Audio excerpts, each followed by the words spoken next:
RI yang ke-79.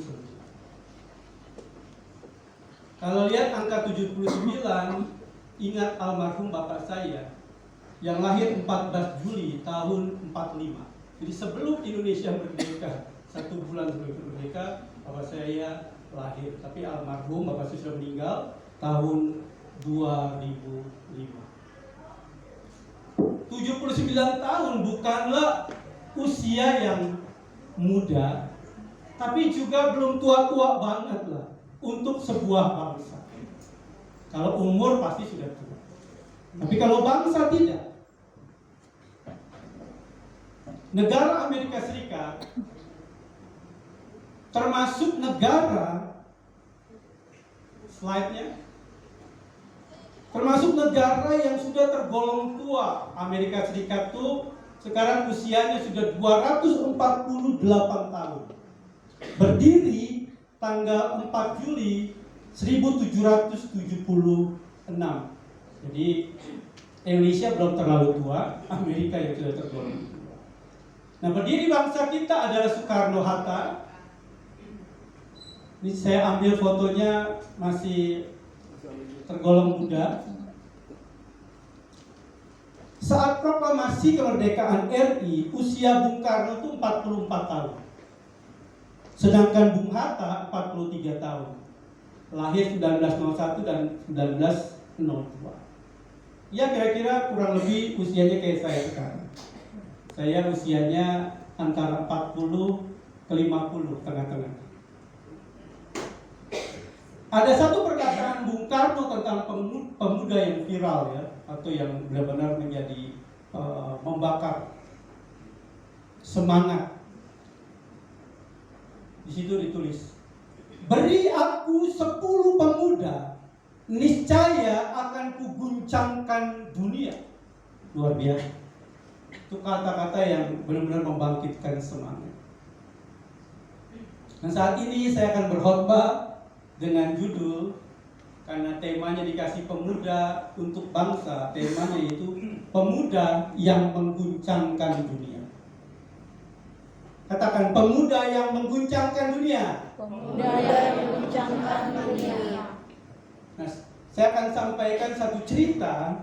Di Alkitab ada satu cerita tentang orang yang mengguncangkan dunia. Kita buka firman Tuhan di dalam Kisah Para Rasul. Kisah Para Rasul 17 ayat 5 dan 6 saya akan bacakan.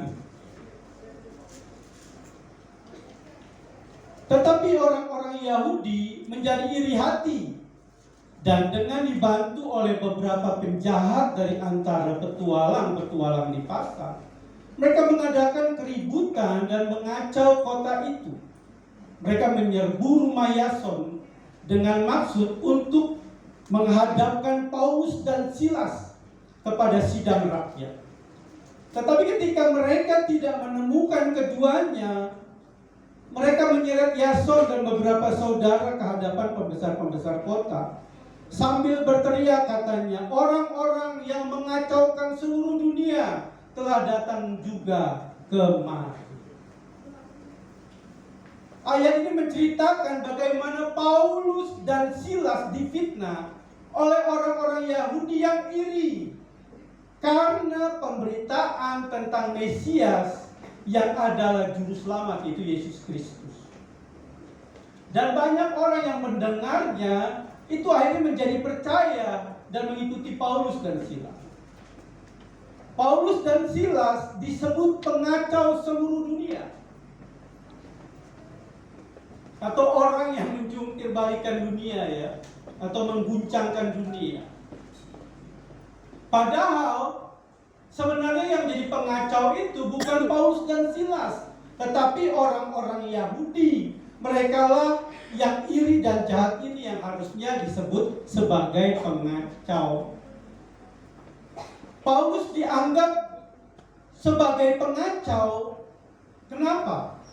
Karena dia mengubah tatanan hidup dan keberagamaan yang sudah ada dan berlangsung berabad-abad lamanya agama Yahudi.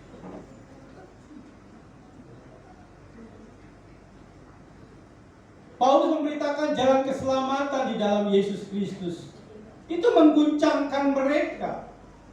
Karena mereka tidak terbiasa mendengar itu. Ini sekte apa? Ini pengajaran apa? Mereka percaya orang Yahudi bahwa Mesias akan datang. Tapi ketika Yesus datang, mereka menolaknya. Bukan ini yang kami inginkan. Bukan dia yang kami maksud. Kami masih menunggunya. Nah, pertanyaannya, berapa usia Paulus dan Silas pada saat itu? Berapa ya kira-kira usia Paulus dan Silas? Tidak diketahui pasti, perkiraannya mungkin sekitar 40 sampai 50 tahun. Itu Rasul Paulus.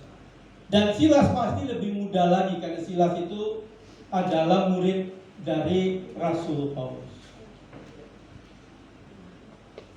Boleh lihat slide berikutnya. Paulus atau Saulus lahir